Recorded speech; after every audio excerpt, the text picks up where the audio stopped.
whole debate going about dogs being able to be in restaurants or whatever, and they was interviewing the lady. She says that, and I quote, "I think it's unfair to have segregation for dogs."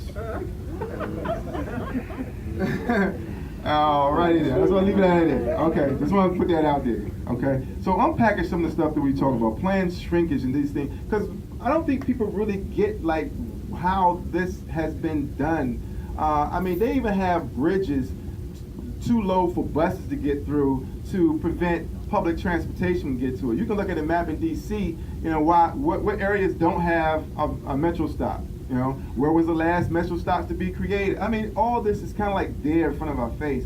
So we need to understand that and also understand. Because I go ahead. Yeah, but I would say that we've speaking shifted passionately here. Yeah, but we shifted from sort of blatant racism to subtle racism, and we, sort of blatant, and then we also have institutional racism that doesn't necessarily be a racist policy, but it disproportionately impacts negatively people of color, and that's what we got. I'm not racist. I listen to black music.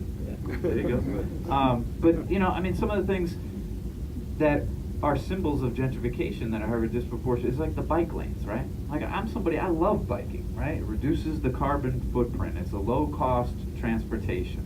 But the bike lanes are symbols of gentrification in this city. And the bike lanes are being disproportionately put in gentrified areas that were once majority African American. And if you look at like who actually bikes in DC, the Capital Bike Share. So this is Ralph Bueller's work. He's at Virginia Tech. He's one of the best biking kind of analysts in the world. That 88% of the bike share trips are by whites. Only 5% are by African Americans. But why are the bike shares going disproportionately in the black areas or once black areas? Right? And I talked to urban planners that were on the Fenty administration who were selling the bike lanes. Sorry, Spencer, I have to say boo. Yeah, he's not around anymore, right? So we're all right. But But his legacy might be here. But so anyway, I said, well, when you go to the ANC meetings and you're talking about putting the bike share and the bike lanes, and what are people telling you? And this urban planner was like, oh man, I'm getting all this flack. People are yelling and screaming. They don't want this here. I said, well, why are you putting it? He said, because that's Adrian's economic development tool. He wants it, so we're going to cram it down their throats. And we think bike lanes are going to solve our environmental problems and maybe some of our economic development problems, right? But we also thought, and we think it's great for low-income people. They'll be healthier, right? We know that there are the health implications of poverty. But if low-income people just got on their bike and rode a little bit, we'd solve that problem, right? Well, we also thought public housing high-rises would solve the problems of the poverty in 1940 and 1950. And what did that do? That exacerbated segregation, and that concentrated poverty. Today, we got the bike lanes, and then urban planners, and now we got the bridge, right? The 11th Street Bridge project. Let's talk about that one. Is that going to help people in Anacostia, or is that going to help displace them? Yeah. We don't know yet.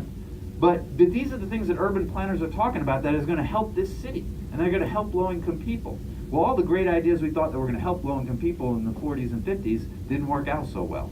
So we really need to rethink how we're doing urban planning and urban policy, and think about that even the ideas that the majority of us think are great may have unintended consequences that aren't so great.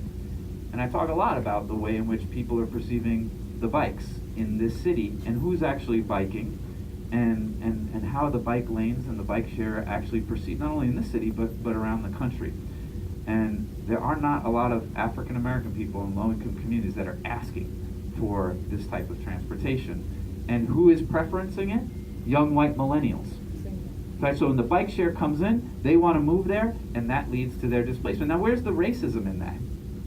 It's not necessarily there, but if we know that certain populations are not necessarily utilizing the bike lanes, and we know in the bike shares, but we know it's a preference for a particular set of people, we should know when we put those things down, we might have displacement.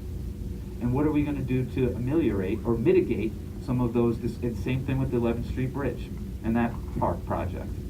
It is definitely going to lead to greater investment in Anacostia, but what are we doing up front to prevent people there from being kicked out?